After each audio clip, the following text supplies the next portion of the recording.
Today on the Master Builders Elevate podcast, we are joined by Olivia Broadhurst.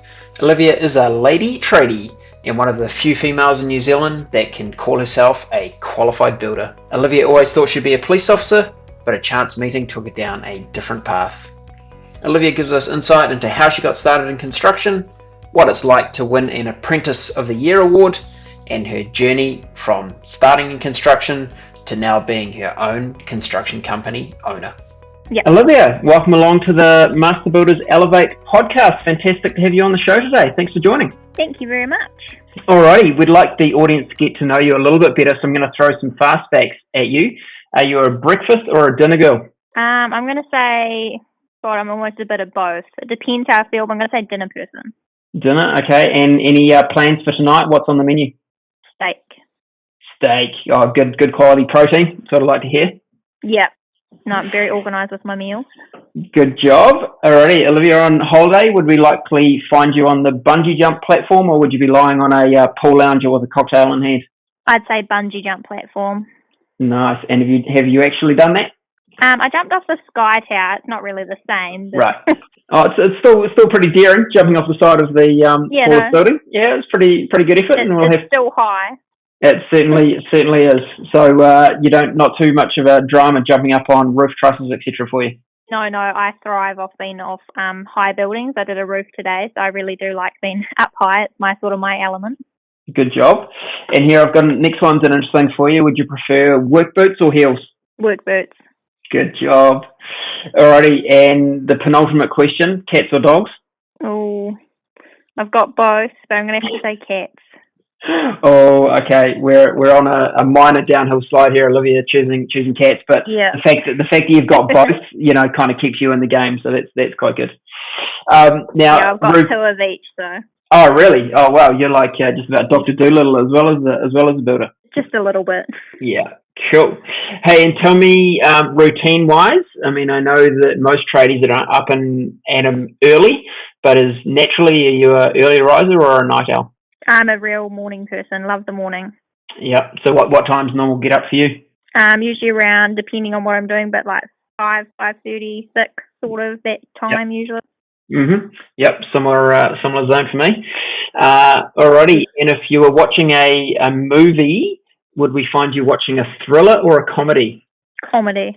Like a good laugh at the end of the week? Yes, definitely. Okay. And any standout recommendations that we should be watching on the comedy zone?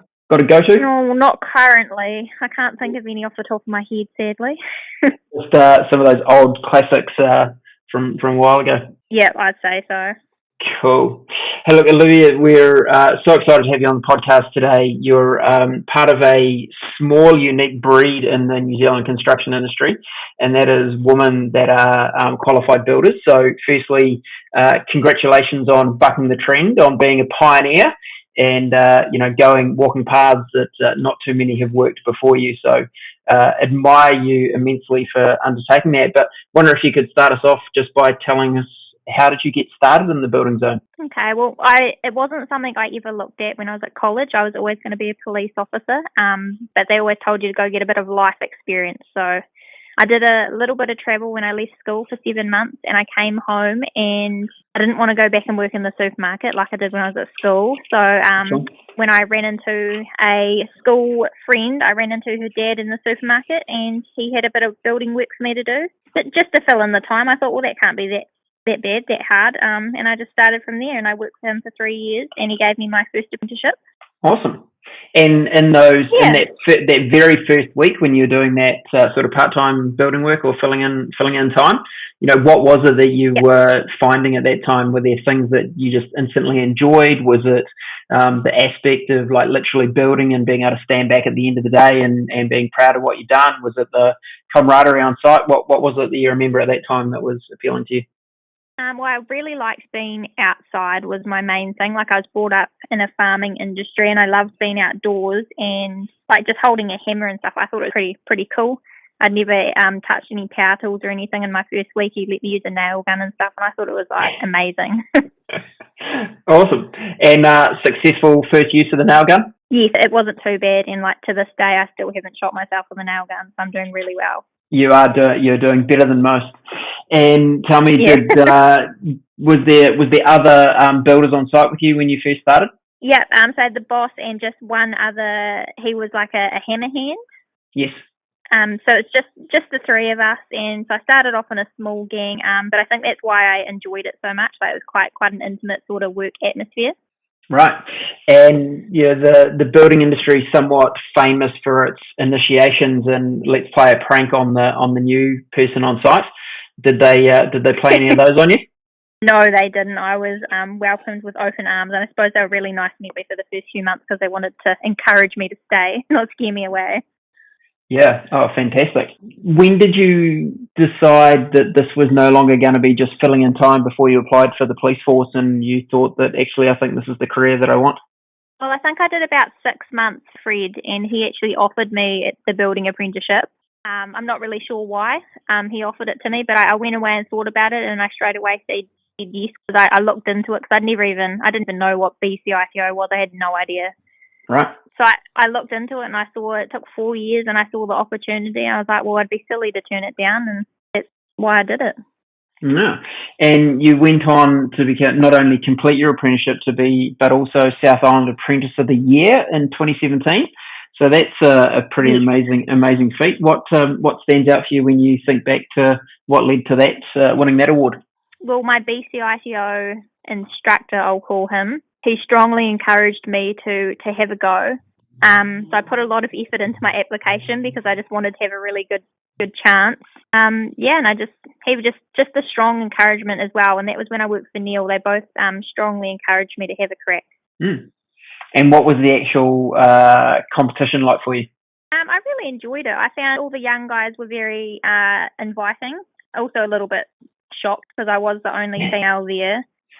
But it was actually really nice to meet some of them, and they were all quite fascinated in a way, but also really, really lovely. There was no one horrible there. It was really nice. Brilliant. And for you, being a female and obviously a male-dominated industry, have you found that's been a challenge for you? Have you found that it's been something that you actually just don't really give that much thought to? You just kind of think about it as you're one of the workers, just like anyone else. How do you think about that being the less represented gender in an industry like construction? Well, I've never really put a lot of thought into it because I don't really notice it as such. Yes. I've always been surrounded by very accepting people. I do know there are people out there that do have trouble, but I find because I've been doing it for 7 years now in the same area that pretty much everyone knows who I am, so I'm just one of the guys. Sure. one of the guys, I like that. Maybe you shouldn't lower yourself down to the standard of guys. I think staying on that a high level is a better place to be. But I totally understand what you're saying. You just see yourself as one of the workers, your environment, and that I think it's a great way to handle it. My sister has worked in a very male-dominated area as well, and she says she often gets asked, oh, what's it like being the only woman in the room, or in your case, the only woman on site? And she's like, look, I don't even really think about it. I'm just here. I'm here to do the work. I back my capability and I get in and get it done. And it sounds like you take a similar approach. Yes, I 100% agree. I think that going by that philosophy, it makes it easier for my work environment. If I thought about it all the time, I probably wouldn't have got this far if I was paranoid about what people thought about me, whereas I fit in and it makes it easy. And Totally. Brilliant. And did you at any stage revisit I think I still want to be a police officer, or have you just fallen in love with construction and never really given the police another thought? Where's that at? I did think about it a couple of years ago after I was qualified, but then once I sort of stepped out on my own, I sort of came into my own. I enjoyed it a little bit more, having that freedom and running my own business. I thought I wouldn't leave it now. Yes. Yeah, great. And look, it opened up so many more doors.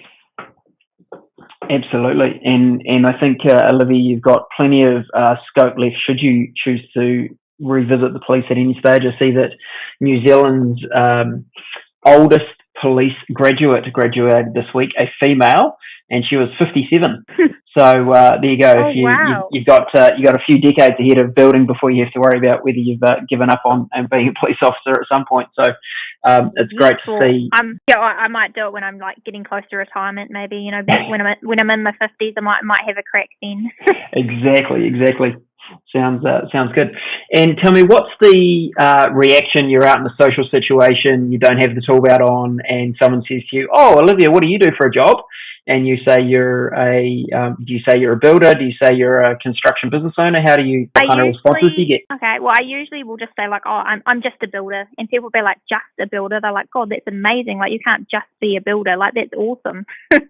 I would absolutely endorse those people's response. I don't think you should be ever putting "just" at the front of that term. I think it's a proud and honourable profession that's been that way for centuries, and you should be very proud that you're a builder. Never put "just" at the front.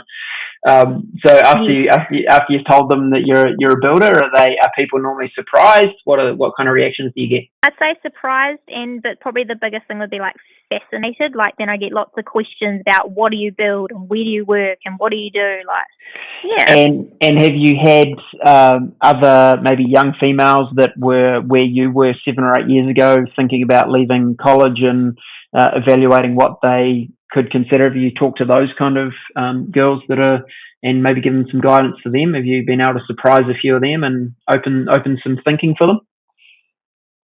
I haven't found many women that actually want to be builders. I found more that want to be like electricians, and but I still give them a bit of guidance, like a bit of encouragement, because I think any trade is fantastic, and I do know that building isn't for everyone because it is a very physical job. But, yeah, so it's a bit hard to find women that actually do want to do it. But I think once they have a bit of experience, like I've given quite a few just local women a bit of experience and just a fill-in job for a while, and they've all really enjoyed it. Mm-hmm. Have any of them stayed on with you and progressed through more experience?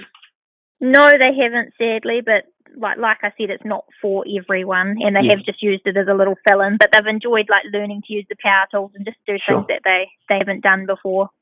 So it's not because you're too hard a boss on them, is it, Olivia? No, I have a regular employee and he loves working for me. I'm a nice boss. Oh, good to hear. I didn't think that would be the chance, but I thought we'd just clear that up for the audience.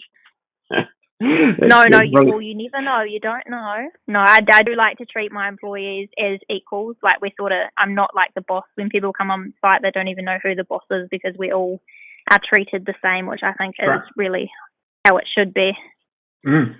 Sounds like a good way to build some excellent culture in the business. So I like that approach. Yes. And tell me, are you mentioned some of those other trades like sparkies and kind of thing. Are you in your environment? Are you now starting to see a few more females coming into those trades? Are there more females on site now?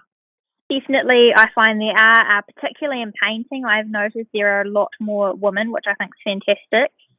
And just locally, we do have one drain layer and a wonderful electrician who's qualified now, and she's a nice friend of mine. So it's really cool to have them out there. Absolutely, and big ups to the drain layer, because that's about as hard as work gets, isn't it, being a drain layer? Oh, definitely, and her father does it, so she's sort of been brought into the trade, and she would have been doing it with him for like at least 3 years now, and it's just so nice to see them out there. Yeah, absolutely. That's brilliant. Okay, and tell me, what's your observation of, the differences in gender in the construction context? Are you finding that you approach certain aspects of building differently? Are you finding, I know we're talking in generalizations here, but do you find that maybe there's just different ways you approach things for, better outcomes, or any experiences like that you could share with us? Well, they probably are, but I think, to be honest, I probably do approach it just like everyone else. Possibly because I have been taught by men. Yes. Yep. But I do know, like, throughout my apprenticeship, I definitely think, according to my BCITO man, I did spend a lot more time on the paperwork and writing things down. Like, my sentences were like paragraphs, whereas the men would put just little sentences, like one-word answers. So I put a lot more detail into my written work. Yes, so the boys were doing the lazy couple of bullet points while you were actually articulating what was going on. Yeah, like if I was writing paragraphs and had pages full of just random stuff, it probably didn't need to be there. But Oh, look, I'm interested to explore that a bit further. Are you finding that now that you own your own business, I imagine part of your strength is your communication skill? Have you had feedback from customers that they really appreciate your communication, or have they noted that your communication is maybe different to people have dealt with previously? I think so. I think I'm quite efficient in my work and my organisation. I do like to obviously contact people quickly, and I like to get their jobs done within a certain amount of time, especially the smaller ones. I think clients are very grateful that I can do things a lot quicker, like get it tied in a lot quicker than other builders where you have to wait 2 or 3 months before they even come and look at the job. Yes. I like to look at them almost on the same day when people ring me. Right, awesome. And then complete them on time, on full, and full on budget. Is that how you roll? Yes. Brilliant. Yes, no, that's definitely how I like to do things. I can imagine there's some people out there going, oh, I think we need Olivia's number, so why don't we get that in there right now or contact you? How would, if people, well, firstly, tell us the area of the country you're in, the types of work that you specialise in, and then how could people contact you? Okay, well, I'm based in Marlborough, so like Blenheim. I prefer to do rural work. That's just something that it suits me better, and I am doing at the moment. I'm focusing more on sheds and a lot of fences at the moment, and just things like that, like more the small jobs that I get done quickly just to keep the money flowing in the early stages of my business. And also, my business name is Olivia Broadhurst Contracting. And you can find me on Facebook, where all my contact details are, or Instagram. Fantastic. And look, we'll grab those and put them in the show notes of the podcast so people can link to you directly on Facebook and connect with you that way. That's brilliant. There Wonderful. we go. Little bit of insert the advertising space right here, Olivia. So that was a good result. Yes, definitely. Okay, let's explore a couple of other areas. What do you feel like you've learned about yourself as an individual working in the construction industry? It's just amazing to see how, well, sort of now, like how you can develop your skills so quickly. Like at the start, using tools and things, like it was so hard to cut anything straight. Whereas now I wouldn't even think twice. Like you can cut something and it's always square and always the right measurement, and just sort of developing how to use tools and things is my favourite thing to learn. Like I was terrified of like skill saws and the sharp blades and even like chainsaws because we're using a bit on sheds. Just those skills that no one else can do. Brilliant. Okay. And when you think back to some of the things you learned with Fred and Neil, your first couple of employers, is there things that you learnt from them that stand out for you? And I'm probably more interested not so much in the aspects of like knowing how to use a skill saw properly, but maybe things they taught you about how to solve problems, or how they taught you how to deal with customers or other people on site. Is there any of those kind of learnings from observing or being guided by those people that you recall and stand out for you? Definitely when I worked for Neil, because we did more sort of high-end renovations, I learnt a lot about, because the plans were so complicated, I learnt on his jobs how to read them properly. Yes. And sort of how to bring that picture to life, because we did have some very complicated renovations, and of course renovations, it was learning how to deal with what you can uncover, because you never know what you're going to find. Absolutely. Nothing's ever square when you do a renovation. You're talking about it's nice to be able to cut things square, but when you're doing a reno, nothing's ever square. No. So always trying to figure out how to bring it all together. Yeah, no, I 100%. I've been in that situation far too many times. Brilliant. Anything else that you recall again that stands out for you from or any aspect or time in your career that learnings that you reflect on now and go they were such great things to learn? It's been good to work with several different employers to learn how to sort of manage stress and things with that as well. Because I find I've worked with two very different people, like one slightly more highly strung and one more relaxed, and it sort of like taught me how to approach situations, how to stay nice and calm, because obviously it can be a very stressful working environment. Yes. And it's just been good to watch from the outside and learn how to deal with situations. And we probably all aware of the terrible suicide record that the construction industry has in New Zealand, and we're always interested to learn how people manage the stress that they face in working in construction. And whilst there is dire statistics, there are some really great things happening in the industry. So it's good to see some positive action being taken. But from your perspective, Olivia, what do you do to maintain your mental wealth and well-being? I think it is very important to take time out when you are stressed. Like I found with particular clients, I will get a lot more stressed depending on what I'm doing, and just sometimes I have to take a long weekend and have a proper break and just step away and have a bit of time. And I do find obviously that physical activity, like I do run most days, just that little outlet just to help me relax. That I can tell when I just need to take an extra day off. I just need a wee break. Mm-hmm. And how do you manage that when you can see a pipeline of work in front of you and you've made promises and commitments to clients? How do you rationalise that in your own mind about going, actually the most important thing now is to look after me? How do you think about that? Yeah, well, this year I've made my New Year's resolution is to actually learn to say no. If I don't have the time or the resources to do a certain job, I will actually say no. And it's been a really hard thing to learn how to do, because it is hard to let people down. Yeah, look, I totally hear you, and it's a journey that we see many business owners going through, because when you start your business, every dollar looks like a good dollar, and you've got not only your income that you're trying to plan and execute, but also people working for you and other sub-trades that rely on you, and you're trying to manage that. So every dollar does look like a good dollar, but it's fantastic that you've reached that zone of being able to say no. And I don't think you should ever feel bad about that, because you're not letting the person down. They've just simply said you could do something, and you're making an assessment of whether you've got the resources, the time, the capabilities to deliver on their job, and you're being open and honest with them. I think it's far better outcome to tell someone no up front than to tell them yes, and then, like you say, sometimes not come back for several months and have their timelines and budgets blow out on their projects because you weren't up front with them. So I think you're handling that in exactly the right way. Yes, and it has been like a bit of trial and error, because sometimes I have said yes and then I've been like, I should have said no. But I'm definitely, because there's only so much I can do work-wise. Like if we're overrun a bit, I just have to say no, and it's working a lot better this year. It's working out well. Well, it sounds like you're doing very well with your New Year's resolution. So good job. You're almost a quarter of the year through the year already, and you've managed to hold on to it. So keep that one up. And yes, tell me, Olivia, your aspiration for your business. I'm interested.